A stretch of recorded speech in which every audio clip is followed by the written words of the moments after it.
Nandito po tayo ngayon sa bahay namin. Okay, dito sa Balingasag, Misamis Oriental.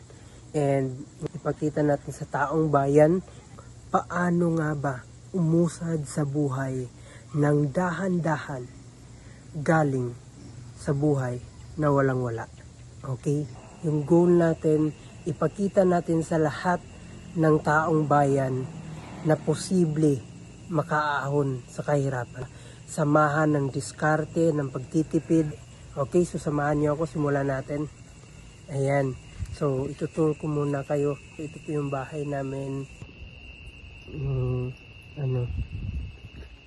Gilid ng bahay. So, yan po.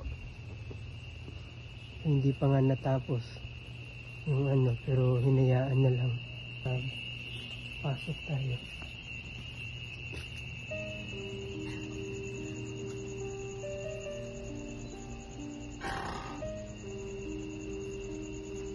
Yung sabon namin, dito nilalagay yung mga plato, hindi katapos ng kumain. Yung tubigan namin, yung lagayan ng init tubig, ito mga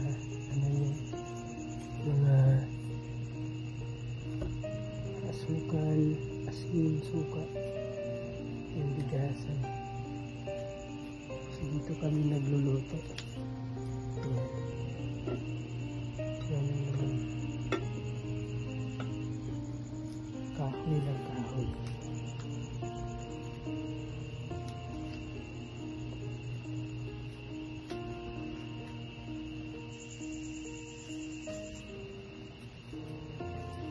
Yan, may underground po dyan.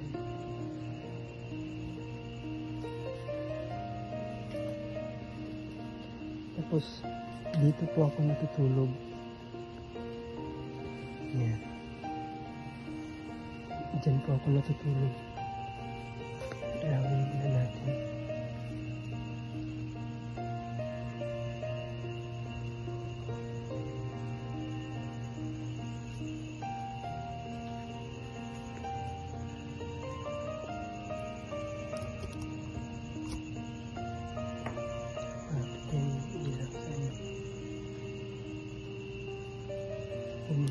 Ito, wala po kaming ilaw kahapon. Hiningi po lang to. Hiningi po namin para magka-ilaw kami ng kusina tsaka dito sa sala. Yan. So, ito po yung lagayan ng mga damit.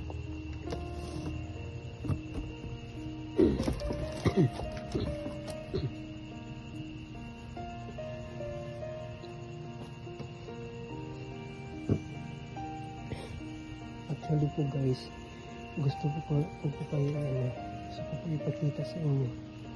Ito po yung lamisa. Ito po yung mesa kung saan nung nagsimula po ako humataw, nagsimula ako sa negosyo ko po sa online. Ito po yung simula na ginamit ko. So, maraming tamtasin kasi may cover pa to dati, wallpaper.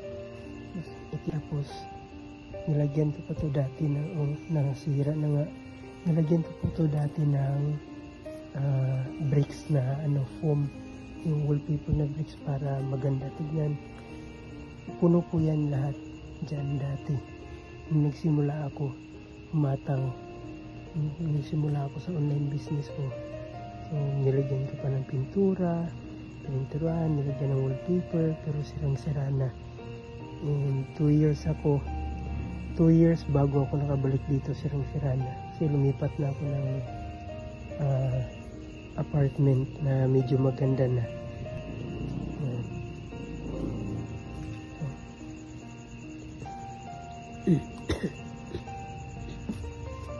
Ito po yung nirulong ko si Rana. Time check is already 11:32. So, ito po yung silya. Ito po yung upuan ko dito. Yan. Diyan po yan eh. Dito ako dati. Dito ako dati guys. May ganun. Dito po ako upo, tapos kakausap ako ng client. Tapos ito yung background ko. Yan, tapos dito ako ganun. Kausap ng client dito. Ito po yung ano. Tapos, ito yung itong upuan po na to guys, nasira na kasi to. And wala kasi kaming ibang ganito kasi isa lang yung nabili ko. So ang ginawa ko po para magamit pa siya, nilagyan ko na lang ng plywood na hiningi ko lang to. So ginikit ko na lang, pinukpok ko na lang dito, tapos yun para matakpan. Ayan, sirang-sira na. Yan, para lang po para po meron akong maupuan. Ito po yung ginamit ko nung simula ako. Hanggang ngayon buhay pa. Ito po yung remembrance talaga. So simula na tayo ganap yung mga bagay na papaginabangan pa natin. Dito po yung mga damit